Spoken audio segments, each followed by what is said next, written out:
Mets maintenant ta main dans ton sein et retire-la maintenant. Que vois-tu? Elle est blanche de lèpre.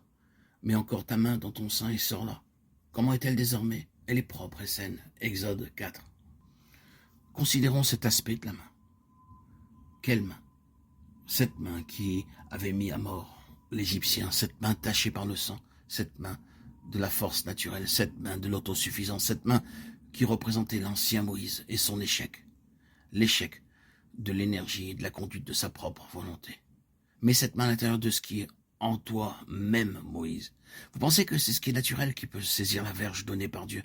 Pensez-vous que c'est ce qui peut permettre d'introduire l'autorité céleste? Certainement pas.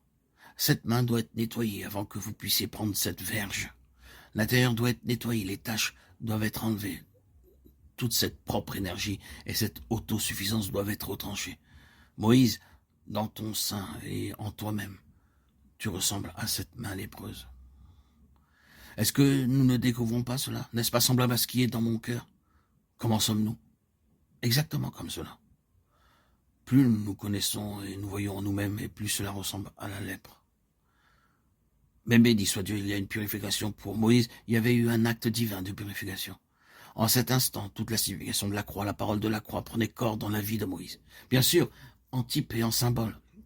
Désormais, cette main avait été nettoyée, ce cœur circoncis, la vie intérieure séparée même de la force de la chair et de sa suffisance. Désormais, il peut saisir la parole de la croix, la parole d'autorité. Il doit en être ainsi.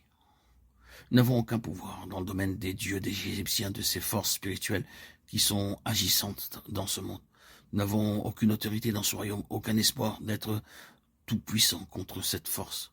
À moins que quelque chose n'arrive pour nous délivrer de nous-mêmes, de notre propre force, de notre suffisance propre et de nos propres cœurs. Après cela, il y a eu cette période si importante que je n'ose la traiter en ce moment. Israël sous la direction de Moïse. Ce fut un grand et constant antagonisme entre le céleste et le terrestre. Les 40 années d'une nation dans le désert typifiaient l'antagonisme du céleste et du terrestre, ouvertement en conflit. Ils avaient été amenés hors d'Égypte pour être un peuple céleste, pour avoir toutes leurs ressources, tout leur soutien et leur secours du ciel, pour être dans ce monde sans être de ce monde. Cette expérience peut être faite dans le désert. La pensée divine, c'était de donner une grande place pour le céleste. Il aurait eu un lieu pour le céleste dans ce désert. Tout du point de vue divin devait être céleste. Le peuple devait être constitué sur des principes célestes.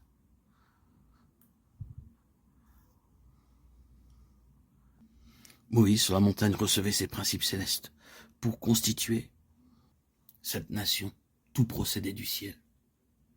Toute leur relation avec Dieu dans le désert, centrée sur le tabernacle, était issue du ciel. C'était le modèle montré sur la montagne.